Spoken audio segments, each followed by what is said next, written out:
Hi, it's Tanya with Red Cardinal Crafts, and today I just wanted to show you the setup I have on my desk when I'm doing my project life. I just did this a couple days ago and it's working really good for me, so I just thought I'd share. I have my ever important iPad sitting here, and I just have some letters out that I just didn't put in a Ziploc bag and put those away yet. Here's my wine crates that you had seen before if you watched my previous video of getting started with Project Life. So it's my 3x4 cards. I mostly have the Becky Higgins cards, and then I have washi tape. And then over here I have my Close to My Heart case with all my little brads and things. I've got my pocket pages here, and what I did earlier today, because it was driving me crazy, I had them all mixed up in, order of style. So I just took some binder rings. This is style A. That's my favorite style, is style A. And then I have a couple of these, oh no, it's still style A. These ones, which is style D. I think I've only used that one a couple times, and then I have these, otter ones, which are a little bit smaller and different configurations. But I think I would, if I was to buy more, I think I would just stick with style A. I have enough of these random ones because my sister and I bought this pack and we split it up in half, and then she bought the pack that has style A and style D, so we split those up. So I think I have enough variety, but I really like style A in particular. And then this drawer I just took out of a little cabinet thing I have on my shelf behind me, and I'm just using this to corral any loose pieces of papers, any little embellishments and stuff that I've cut from doing my layouts. And then in this container here, I have my, oh, I've got to turn the sound down. I have my 6x6 papers, and I just took these ones out so that I could just flip through there a little bit easier if I'm looking for papers. But the thing is, I get so addicted to looking at the little cards that I forget that I can just cut up regular paper if there's a particular color or something I'm looking for. And then here I have a bag of ribbon. Now this is ribbon that my friend Phyllis had given me last August, and I just haven't put it on my ribbon rack yet, which is over there. And so I just have it in here with my jute. So I figured that's enough ribbon to kind of work with. And then underneath it is my photo box, and these are leftover photos from the layouts that I've been working on, and they just didn't get used. So I have a piece of paper marking them, so whenever I'm done a layout, I'll put the extra photos in there. And then I have photos that are standing up, and then the next group is laying down, and the next group is standing up, and I just alternate them that way so I can keep track of the different groups of photos based on date and all that. And then I have a green card marking the end of 2000. Then we're going to go into 2001 and continue on from there. And then in this basket I have all my letter stickers. They used to be really pretty and in color order, and then I've just kind of messed them up, but they're there, so that doesn't matter. This journal, this is the second journal that I kept for Bryn. I had done one through my whole pregnancy up until, she was born, and then this one just continues on. And then there's pictures in here like this I was hoping to use for a layout the other day, and I couldn't find it. I didn't realize it was in here. There should be a copy of it, but I have no idea what I've done with it. So, but I don't want to mess up this journal because I kept this journal, and that's the whole point. Like, I don't want to, mess it all up. I do have copies of these, and you'll see these in my layouts when I do a flip through here in a minute. But yeah, I kept those journals, and I'm so proud of the fact that I did that for both of the girls. I think I kept 3 journals for each of them. So yeah, and then, the kids get bigger and life gets more hectic, so the journaling stops eventually. But what I like about it is that I'm pretty good with my photos. I usually write on the back of my photos, there we go, September 19th, Bryn 13 weeks. And then what I can do based on that is I can go back to the journal and, sort of follow along with what was going on at that time, and that helps me with my journaling on my layouts. Then I have my other wine crate with my 4x6 cards. I don't have very many of the 4x6 cards, but again, I can cut up 6x6 paper. And then I have some of these recollections and the snap cards and stuff. So I just have those in there. And then my box of Kleenex, because I keep having a runny nose and sneezing because the allergies are wicked lately. I have my corner chomper, which is great. I use the 1/4 inch. when I'm doing the cards, because the Becky Higgins, it's close. It's not exactly the same as hers, but it's close enough. Then I have my tacky glue. This is the marker I use. It's a Faber-Castell Pitt Artist Pen size small. And then the pen, because if I do cut up photos, if I was to cut this one up and I lose the writing on the back, I'll just add it to the back of the photo once I've cut it. And then my scissors. So I don't have an actual album at this point, so I've just used a binder ring just to kind of corral the pages so they're not flying all over the place, which they were last week. So it's just easier to keep them together with the binder ring. So this is kind of my, sorry, my lamps are causing glare. And it's kind of dark. Our blinds are still closed. We've got the storm shutters closed, so please bear with me.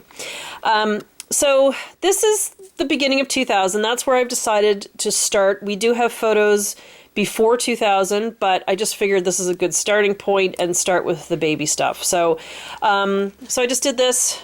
Real Life Makes Me Happy 2000, and it just says a baby on the way, moving into our first house. It's going to be a great year. Now, I don't have photos for January, and I don't have all my photos for February, but this is just kind of a hint of what was going on. These were my Valentine flowers from the baby. And then here's me in my aqua size maternity bathing suit. I used to do aqua size when I was pregnant. And then maternity clothes is a little bit about maternity clothes and the fact that I had hand-me-downs from Annette, but then to buy more, I had to travel 2 hours from where we lived to get them.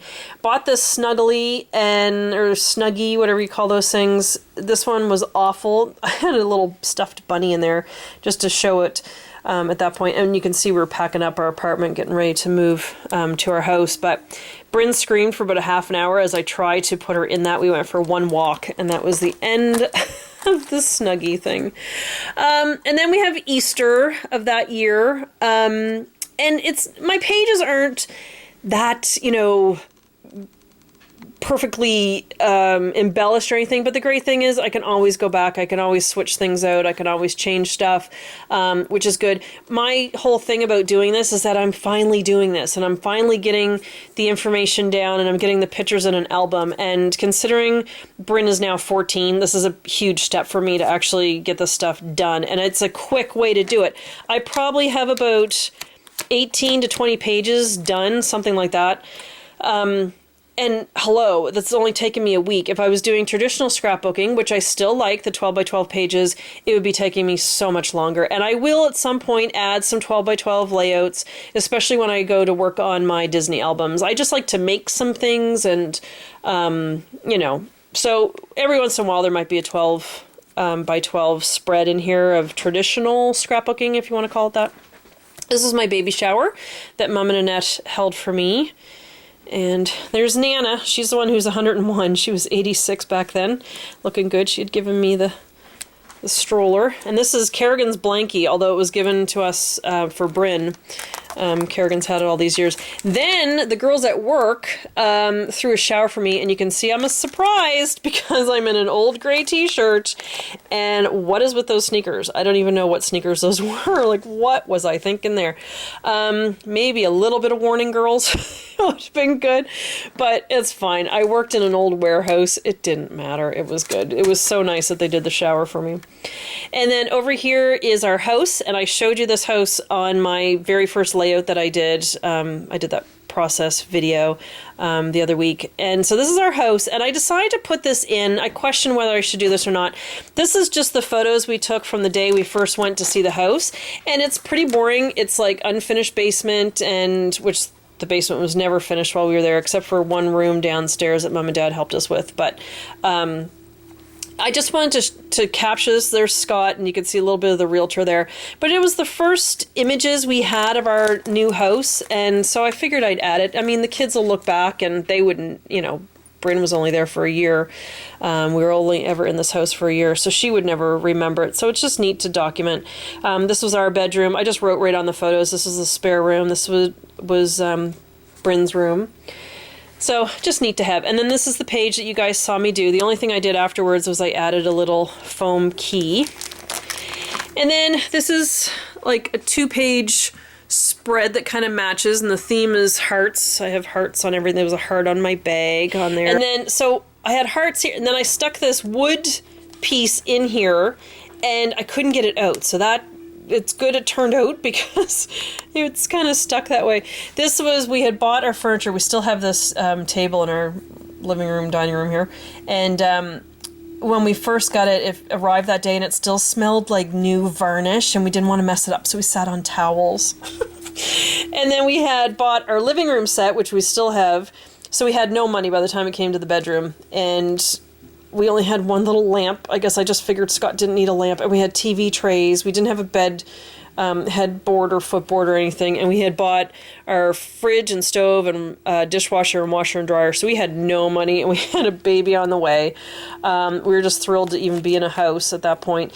And my birthday present that year was a video camera, my very first video camera. So that's when the madness started, with me with a video camera. And then over here, oh my, it's me and my glory. This is on the 17th and we had Bryn on the 20th. So there we go. There's me.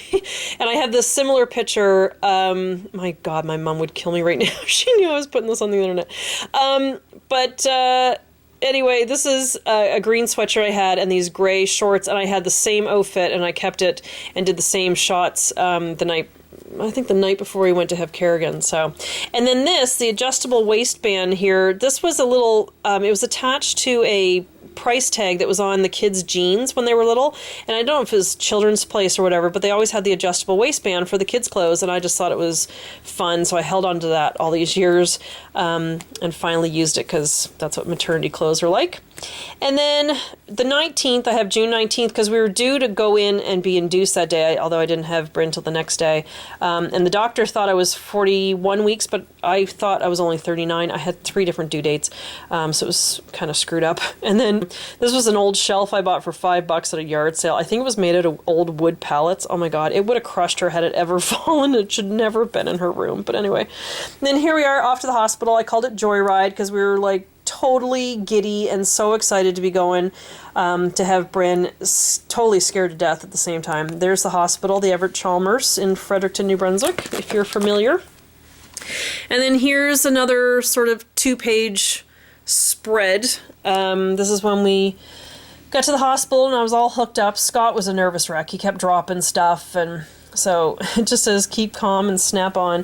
This is a little story about how all hell broke loose and I ended up with a C-section, and then Bryn was born. And here I am. After the C-section, I was totally out to lunch. I don't really remember the rest of this day. They drugged me up pretty good. Her heart rate went from 140 down to 45 beats. So we ended up with an emergency C-section. So I told Scott to go with her. So while they were gone, I think the doctor drugged me up a little bit extra because I don't remember the day. And Mom and Dad and Annette and Evan and Kylie were on their way up, not realizing I was going to end up with a C-section. So Scott called them. They were at the Irving Big Stop in Salisbury, New Brunswick. And they got the phone call that I had the C-section. So they came to visit me that night, and I don't really remember them being there. So it was nice that they came back the next day. There's Annette and I, and then there's Evan and Kylie, Dad in the background. Mom's holding Kylie up. She was 2, and Evan was 6 at the time. And then there we go, and here's Evan again. And then it turned out that Bryn was early, so we had to keep her in the sunshine because she was a little bit jaundice. So we had to keep her in the sun and get the levels down. And then here we are. This is the day we were leaving. So this is sort of a double spread. I don't know. I just kind of used a lot of pink and yellow.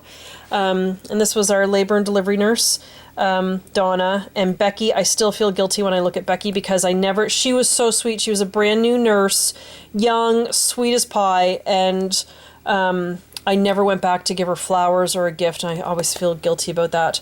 And then here's Miss Bryn. We were getting ready to leave the hospital, and there's our car, and we thought we snapped her in, and the first red light we came to, we put on the brakes, and we hear a click. So she wasn't really strapped in.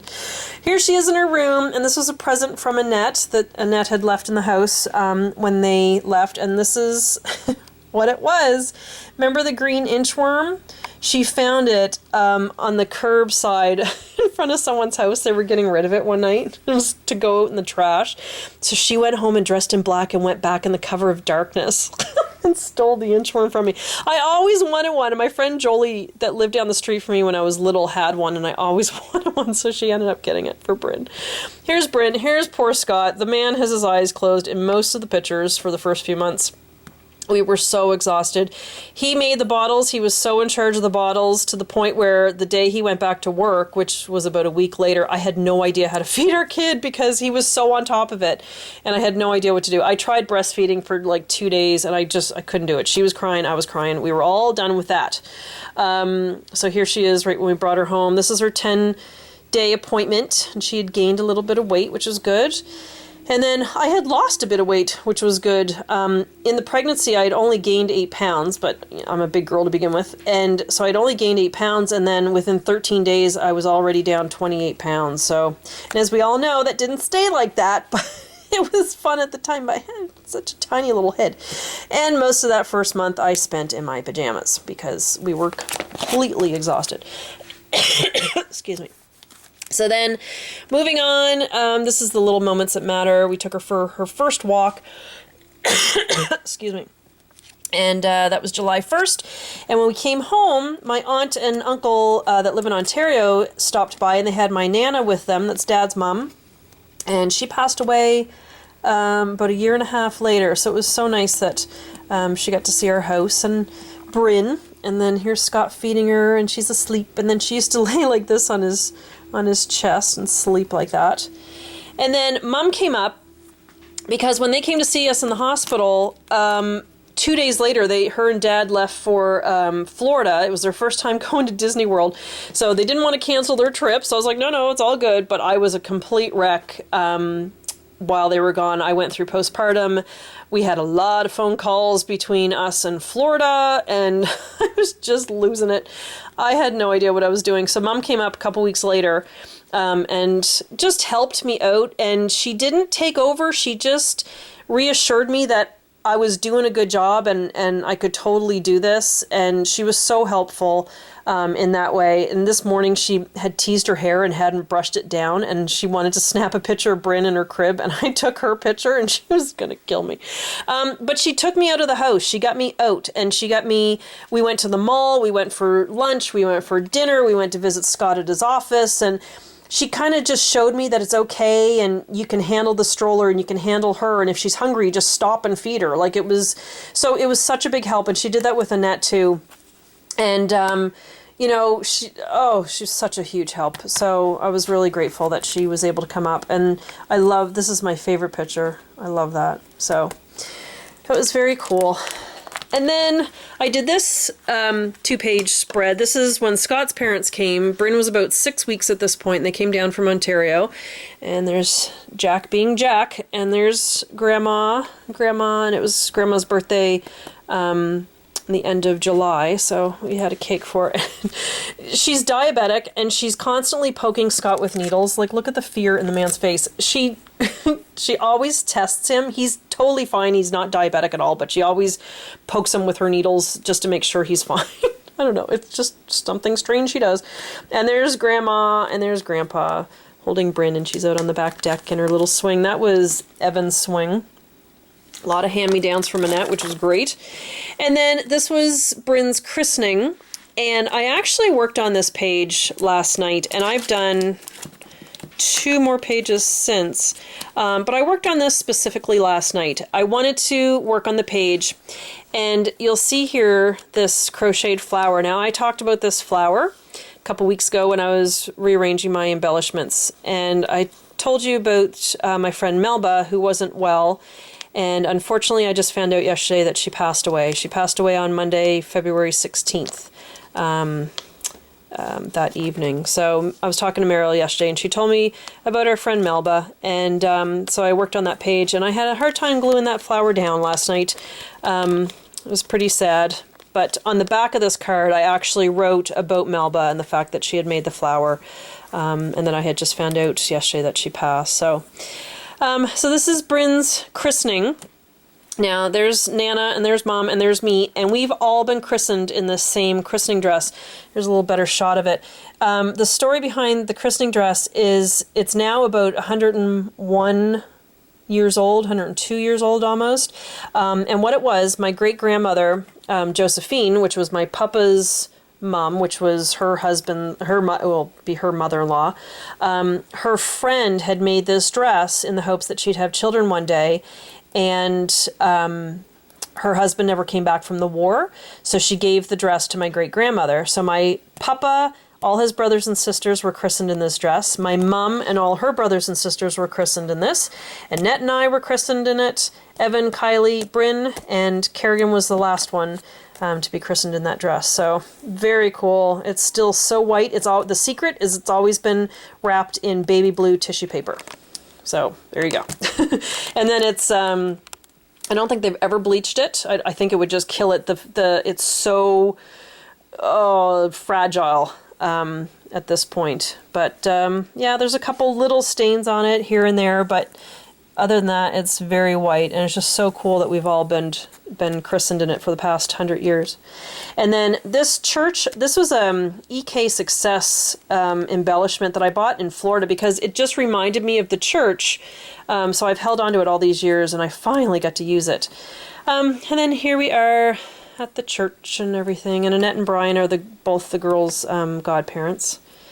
And then we have the next day. These pictures are so dark. I don't know why they're so dark, but there's Bryn and Evan. How cute is that? And that's sweet. And there's Kylie. There's my Nana again. She came for the christening. I don't know why I don't have any photos of her at the church, but this was the last time we saw her. And Kerrigan never got to meet her, but she got to meet Bryn. And there's Scott sticking his tongue out and Brian sticking his tongue out. We were just having a hangout kind of time after the christening. We just all went casual. And then I've just been working on this page. So this was at the family field day for Scott's work, and we were at the Bucket Club in Fredericton, New Brunswick. And Bryn got invited to a birthday party. It was her first birthday party. She has a Pokemon birthday invitation in her baby journal. And this was our 4th year anniversary gift from Mom and Dad. And then I tried to do this is my Pinterest photo idea back in 2000. Little Bryn with her rocking chair. Didn't really work. And this was me. At that point I used to work from home, and yeah, so we were just having a snuggle there. I was working on the computer, and I only worked for a few weeks, and I was like, you know what, I can't do this. So that was the end of my working career at that point, and I haven't been back since, and now this is kind of what I do. So there you go. So I like Project Life. I think it's a great way to get this done. There is no way I would have this much done if I was still doing traditional scrapbooking. I'm not poo-pooing traditional scrapbooking. I still like it, but this is so much easier on me. And the fact that my oldest now, this Miss Bryn, is you know, almost 15 this year, and I'm finally getting a baby book done. I'm so thrilled. So I will be back with some more videos and do a flip through again. I will do process videos at some point, I think. I just want to get more comfortable with doing this. I'm a little intimidated by other people's videos. They just seem to know exactly what they're doing. So at some point I'll come back with a process video. But anyway, I'm very happy with this. So I'm going to get back to work. I'll let you go, and thanks so much for watching. All right, take care, guys. See ya.